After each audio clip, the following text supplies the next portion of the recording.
Hi friends, welcome back to my channel. ഇന്ന് ഞാൻ വന്നിട്ടുള്ളത് നല്ലൊരു കറീൻ്റെ റെസിപ്പി ആയിട്ടാണ്. ഒരു മീൻ കറീൻ്റെ റെസിപ്പി. ഇതിന് നമ്മൾ പറയുക തേങ്ങ അരച്ച കറി എന്നാണ്. അപ്പോൾ ഇവിടെ ഉപയോഗിച്ചിരിക്കുന്ന മീൻ അയലയാണ്. അപ്പോൾ ഇതെങ്ങനെയാണ് തയ്യാറാക്കുന്നത് നോക്കുന്നതിൻ്റെ മുന്നേ എൻ്റെ വീഡിയോസ് നിങ്ങൾക്ക് ഇഷ്ടമാവുകയാണെങ്കിൽ തീർച്ചയായിട്ടും ലൈക്ക് ചെയ്യുക, ഷെയർ ചെയ്യുക, സബ്സ്ക്രൈബ് ചെയ്തിട്ട് കൂടുതൽ വീഡിയോസ് കാണുക. അപ്പോൾ നമുക്ക് ഈ കറി എങ്ങനെയാണ് ഉണ്ടാക്കുന്നത് നോക്കാം. അപ്പം ഞാനിവിടെ ഏകദേശം ഒരു 1.5 തക്കാളി ഇതുപോലെ ചെറുതായിട്ട് അരിഞ്ഞു വെച്ചിട്ടുണ്ട്. അതൊരു ചട്ടിയിലോട്ടേക്ക് ഇട്ട് കൊടുക്കുന്നുണ്ട്. ആവശ്യത്തിന് പച്ചമുളകും കറിവേപ്പിലയും കൂടി ഇട്ട് കൊടുക്കുന്നുണ്ട്. ചെറിയൊരു കഷ്ണം ഇഞ്ചിയും കൂടി അതിലോട്ടേക്ക് ഇട്ട് കൊടുക്കുന്നുണ്ട്.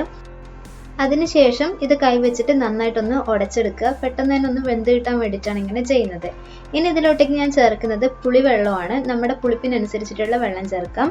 ഇനി ഇതിലോട്ടേക്ക് ആവശ്യത്തിന് ഉപ്പും കൂടെ ചേർത്തിട്ട് നമുക്കിതൊന്ന് വേവിച്ചെടുക്കണം. അപ്പം ഞാനിത് മൺചട്ടിയിൽ ഉണ്ടാക്കുന്നതുകൊണ്ട് തന്നെ കൂടുതൽ ടേസ്റ്റ് ഉണ്ടാവും നമുക്ക് കഴിക്കുന്ന സമയത്ത്. ഇനി ഇത് നന്നായിട്ടൊന്ന് വേവിച്ചെടുക്കുകയാണ് ചെയ്യേണ്ടത്. അപ്പം നമുക്കൊന്ന് മൂടി വെച്ചിട്ട് വേവിച്ചെടുക്കാവുന്നതാണ്.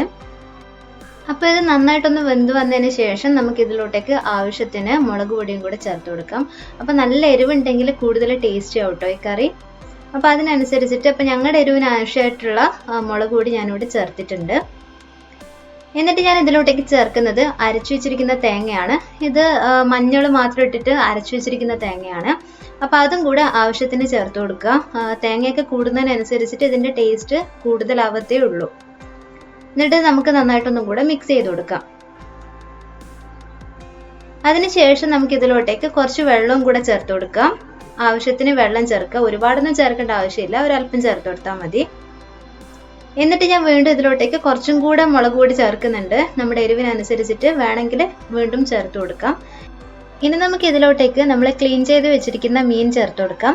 അപ്പം ഞാനിവിടെ അയലയാണ് ചേർത്ത് കൊടുക്കുന്നത്. അപ്പോൾ ഈ ഒരു കറി എന്ന് പറയുന്നത് നമുക്ക് മത്തിക്ക് വേണമെങ്കിലോ ഏത് മീനിന് വേണമെങ്കിലും ട്രൈ ചെയ്ത് നോക്കാൻ പറ്റുന്ന ഒരു ടൈപ്പ് ഓഫ് കറിയാണിത്. ഇനി നമുക്കിത് വേവുന്നത് വരെ കുറച്ച് സമയം കൂടെ ഒന്ന് കുക്ക് ചെയ്തെടുക്കാം. അപ്പം നമുക്ക് അടച്ചു വെച്ചിട്ട് കുക്ക് ചെയ്യാം. അടച്ചു വെക്കുന്ന സമയത്ത് മുഴുവനായിട്ട് അടക്കേണ്ടതിൽ ഇങ്ങനെ പാതി തുറന്നു വെച്ചിട്ട് വേണം കുക്ക് ചെയ്തെടുക്കാനായിട്ട്. അപ്പോൾ കുറച്ച് സമയം കഴിയുന്നതോടുകൂടി ഇത് നന്നായിട്ട് വെന്ത് വന്നിട്ടുണ്ടാവും. അപ്പം നന്നായിട്ട് തിള വരുന്നുണ്ട്. അപ്പം നമുക്ക് എന്ത് ചെയ്യാം, ഫ്ലെയിം ഓഫ് ചെയ്യാം.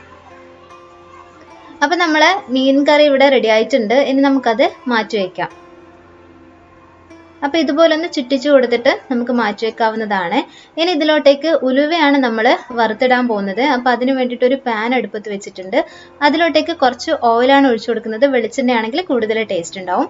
ഈ ഓയിൽ നന്നായിട്ട് ചൂടായി വരുമ്പം അതിൽ കുറച്ച് ഉലുവ ചേർത്ത് കൊടുക്കുന്നുണ്ട്. ഉലുവ നന്നായിട്ട് ചുവന്ന് വരുന്ന സമയത്താണ് നമ്മൾ അതിലോട്ടേക്ക് കറിവേപ്പില ചേർക്കുന്നത്. ഉലുവ നന്നായിട്ട് ചുവന്ന് വന്നിട്ടുണ്ട്. അപ്പോൾ അതിലോട്ടേക്ക് ആവശ്യത്തിന് കറിവേപ്പിലയും കൂടെ ചേർത്തിട്ട് നമുക്കിത് നേരെ നമ്മൾ ഉണ്ടാക്കി വെച്ചിരിക്കുന്ന മീൻ കറിയിലോട്ടേക്ക് ഒഴിച്ചു കൊടുക്കാവുന്നതാണ്. അതിനുശേഷം നമുക്ക് വീണ്ടും ഇതൊന്ന് ചുറ്റിച്ചു കൊടുക്കാം. നമ്മൾ ഒരിക്കലും സ്പൂൺ ഇട്ടിട്ടൊന്നും ഒരുപാട് ഇങ്ങനെ ഇളക്കിയിട്ടൊന്നും എടുക്കാൻ പാടില്ല. അപ്പം എന്ന് വെച്ച് കഴിഞ്ഞാൽ മീൻ ഉടഞ്ഞു പോകാനൊക്കെയുള്ള സാധ്യതയുണ്ട്. നമ്മൾ കഴിക്കാൻ വേണ്ടി എടുക്കുമ്പോൾ മാത്രം സ്പൂൺ ഉപയോഗിച്ചാൽ മതി. അല്ലാണ്ട് ഇതൊന്ന് മിക്സ് ചെയ്യാൻ വേണ്ടിയിട്ടൊക്കെ ഇതുപോലെ തന്നെ നമുക്കൊന്ന് ചുറ്റിച്ചിട്ട് മിക്സ് ചെയ്യാവുന്നതാണ്. ഇനി നമുക്ക് ഇതൊരു പാത്രത്തിലോട്ടേക്ക് സെർവ് ചെയ്യാം. ശരിക്കും പറഞ്ഞാൽ ഈ ഒരു കറി ഉണ്ടെങ്കിൽ നമുക്ക് വേറെ ഒന്നും വേണ്ട, വേറൊരു കറിയോ നമുക്ക് ചോറിന് ആവശ്യമില്ല. ഇത് തന്നെ സൂപ്പറാണ്. അപ്പം നിങ്ങൾ എന്തായാലും ഇതുപോലെ ട്രൈ ചെയ്ത് നോക്കുക. നിങ്ങളെ വീട്ടിൽ ഇതുപോലെ അല്ല ഉണ്ടാക്കുന്നതെങ്കിൽ അപ്പം നിങ്ങളുടെ എരിവിനനുസരിച്ചിട്ടുള്ള എരിവൊക്കെ ചേർത്തിട്ടൊന്ന് ട്രൈ ചെയ്ത് നോക്കുക. ഈ വീഡിയോ ഇഷ്ടമായിട്ടുണ്ടെങ്കിൽ തീർച്ചയായിട്ടും ലൈക്ക് ചെയ്യുക, ഷെയർ ചെയ്യുക, സബ്സ്ക്രൈബ് ചെയ്തിട്ട് കൂടുതൽ വീഡിയോസ് കാണുക. നാളെ വീണ്ടും നമുക്ക് പുതിയ റെസിപ്പിയായിട്ട് കണ്ടുമുട്ടാം. അതുവരേക്കും take care, bye bye. Thank you for watching.